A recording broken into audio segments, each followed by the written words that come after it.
আসসালামু আলাইকুম। সবাই কি অবস্থা, কেমন আছেন? আশা করি সবাই ভালো আছেন। আমি আজকে সৌদি আরব সম্পর্কে কিছু তথ্য দেওয়ার চেষ্টা করব। যারা সৌদি আরব আসতে চান, আমি মনে করি নতুন অবস্থায় যারা আসবেন, যাদের মোটামুটি পড়ালেখা আছে, পড়ালেখার পাশাপাশি একটা কাজ যদি আপনারা শিখে আসতে পারেন দেশের থেকে, তাহলে এটা আপনাদের জন্য একটা প্লাস পয়েন্ট হবে কাজ পাওয়ার ক্ষেত্রে। এখন যারা আমাদের বাংলাদেশে বেশিরভাগ ক্ষেত্রে আমরা কাজ পারি না বা কাজ শিখি না, হয়তো আমাদের কিছুটা শিক্ষা আছে, তবে আমরা কাজ পারি না বা কাজের প্রতি এতটা গুরুত্ব নয়।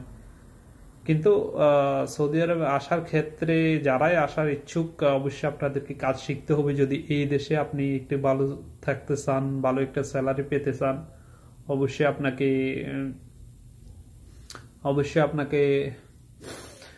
কাজ একটা না একটা হাতের কাজ শিখে আসতেই হবে। এখন আপনি হাতের কাজ বলতে আপনি কি বোঝেন? মনে করেন যদি বিল্ডিং কনেকট্রেশনের কাজ, অথবা আপনার যে কোনো কাজ, অফিসের কাজ অথবা কম্পিউটারের কাজ, যে কোনো মেশিনারি কাজ, আপনি যেটা ভালো জানেন বা শিখতে আপনার ইচ্ছে, মোবাইল মেকানিকের কাজ অথবা সেলুনের কাজ, এগুলো ভালো চাহিদা আছে সৌদি আরবে।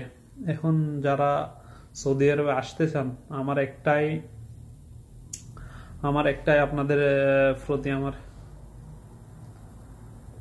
আপনাদের প্রতি আমার একটাই অনুরোধ,